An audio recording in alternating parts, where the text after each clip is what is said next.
তো so guys আপনারা দেখতে পাচ্ছেন একটা সুন্দর ভিউ নিয়ে আসলাম আপনাদের জন্য।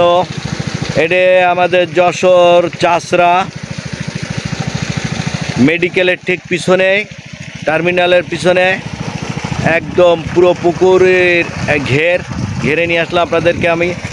খুব সুন্দর একটা প্লেজেবল জায়গা, দেখতেই পাচ্ছেন চারি সাইডে পুকুর আর পুকুর। হেভি একটা মজাদার জায়গা। তো এখানে আসবেন আপনারা ঘুরতে, ভালো লাগবে আপনাদের। গ্রামের ভিউ এবং ঘেরের ভিউ, এখানে মাছের চাষ হয় সারা বাংলাদেশে, এখান থেকে মাছ যায়। যশোর মানে এই ব্র্যান্ড, যশোরের মাছ না হলেও সারা বাংলাদেশের একটা।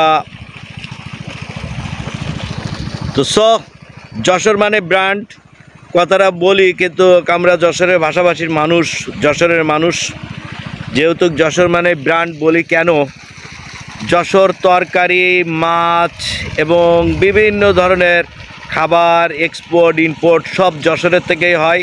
সারা বাংলাদেশে প্রায় অর্ধেক রেভিডেন্স আসে যশোর থেকে। তো এই কারণেই যশোর বিখ্যাত। আর যশোরের কই মানে তো জানেন, এই যে আমাদের হন্যের বিলির কই, এটা হন্যের বিলির ভিতরেই। ঠিক আছে, ভালো থাকবেন, সুস্থ থাকবেন।